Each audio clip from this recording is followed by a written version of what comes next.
It is believed Crazy Horse was born in the year 1840 along Rapid Creek, South Dakota, a son of the powerful Sioux Indian nation that dominated the Western Plains. The Sioux social and political structure was complex, consisting of various nomadic bands. Crazy Horse was from the westernmost band, called the Lakota. The Lakota controlled the largest territory, starting with the Missouri River and going west, all the way to the Bighorn Mountains and south all the way to the North Platte River. And that speaks to not necessarily their aggressiveness, but the size of the population and the willingness to defend that territory. At the time of Crazy Horse's birth, the Lakotas were at their peak of power. Crazy Horse's early life was probably as typical as any Lakota childhood.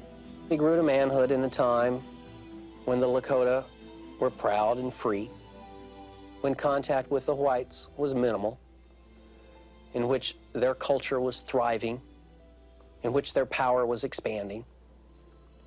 It was a good time to grow up. It would be at an early age that Crazy Horse would begin to stand out, even amongst his own people. From his youth, Crazy Horse's physical appearance marked him as different, as unique.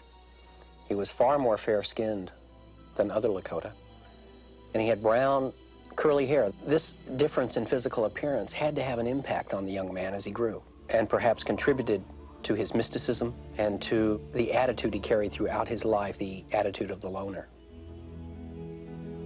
Crazy Horse had black eyes that hardly ever looked straight at a man, but they didn't miss much that was going on all the same. Short Buffalo, 1930. For most of Crazy Horse's youth, he would live with his people freely on the Great Plains, protecting their hunting grounds and warding off traditional enemies. There were enemies with the Crow, and the Pawnee to the south, the Arikara to the north, and any incursion into that territory by the Crow or anybody else was quickly repelled. In some instances, it was just a matter of chasing people back to where they came from. Some of the raids against the Crows or any other tribe perceived to be an enemy was to remind that enemy tribe that this was Sioux territory.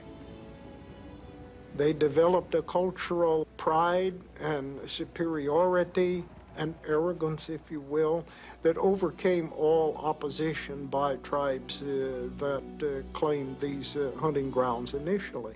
And so they simply just rolled over them, one tribe after another, until they were the most powerful, the most numerous tribe on the northern plains. This expansionistic, aggressive culture now came in conflict with a culture even more expansive, even more aggressive. White American society now moving onto the Great Plains in vast numbers in the 1850s and 1860s.